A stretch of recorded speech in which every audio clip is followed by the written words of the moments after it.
Hi, welcome back to Terry's Model Rod Shop. Today I'm going to go over what kind of paints you can use on models, because I see a lot of stuff on Facebook and a lot of forums. Oh, you can't use this, you can't use that, you can't do this, you can't do that. And I'm going to go over what I have learned and what I do and what I use. And basically, I use dupli-color automotive filler primer, because you need a good base coat, and this will not melt the plastic, it won't etch it. It's a good primer. Once you get that down, you can pretty much top coat it with anything, which I'm going to show you here in a minute. And another good thing is, in between your color and your primer, you want to put a sealer. And what that does, primer is a sponge, so it'll suck the color, it'll suck the shine out of paint. So once you primer it and sand it and prep it, just like you would a real car. That's how I do it. I do it just like a real car. I primer it, wet sand it, primer it until I get the body perfect, or as perfect as I can. Then I wet sand it, and then I seal it. You don't have to sand the sealer, and then I shoot it with whatever color. So here's some of the paints that I've used. Starting down here with this Folgers car. This is airbrushed, just Testors plain old square bottle paint. I painted this car many moons ago. And then this car here is painted with Testors straight out of the can, black, and then I top coated it with Future Floor Shine. The Superbird here is painted with Testors Custom Enamel System in the green. The Chevelle Flashback here is painted with Testors Custom Lacquer System. The pink truck is Testors One Shot Lacquer, and it's color and clear because of the flames and everything. I painted it. And this Monte Carlo is painted with dupli-color perfect match spray cans that you buy at the auto parts store, the base clear, which is 90% of what I use on my models. This is airbrushed Centauri enamel, which they probably don't even make that anymore, automotive paint with hardener.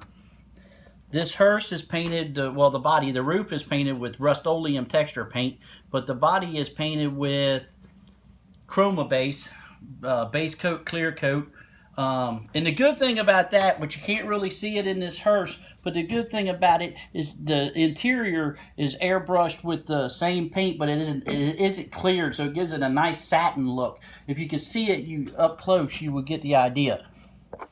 And then this truck here is painted with automotive base clear. It's 3 different colors: candy purple, silver, and black. And then a friend of mine pinstriped it for me. This orange truck is painted with Sign Painter's One Shot old school enamel.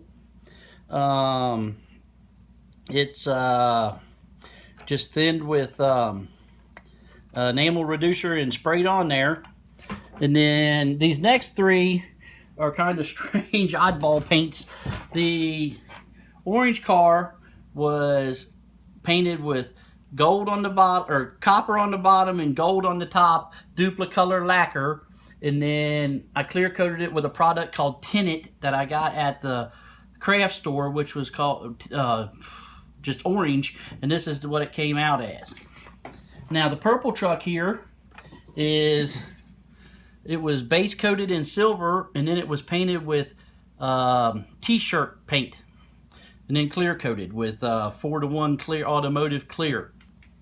And then the little 37 Ford here was the one I showed in last week's video. This was primered and body worked, and it was painted with gold dupli-color lacquer, and then numerous coats of flower stain, which is made for flowers. Florists use it. Silk flowers. It's made for silk flowers, and it gave it this nice, pretty candy root beer.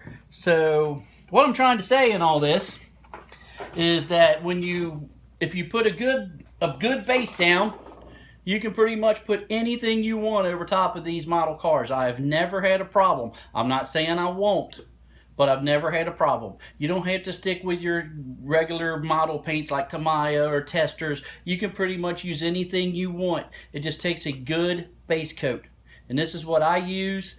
I put it over to bare plastic, no problems, and then I can top coat it with anything, as you see. And I've also got tons of models downstairs that are painted with all kinds of other stuff, from cheap paint 99 cents at Walmart paint to $100 a gallon automotive paint. So that's it for this week, and next week I'll see what I can come up with, and I'll see you next week. Thanks.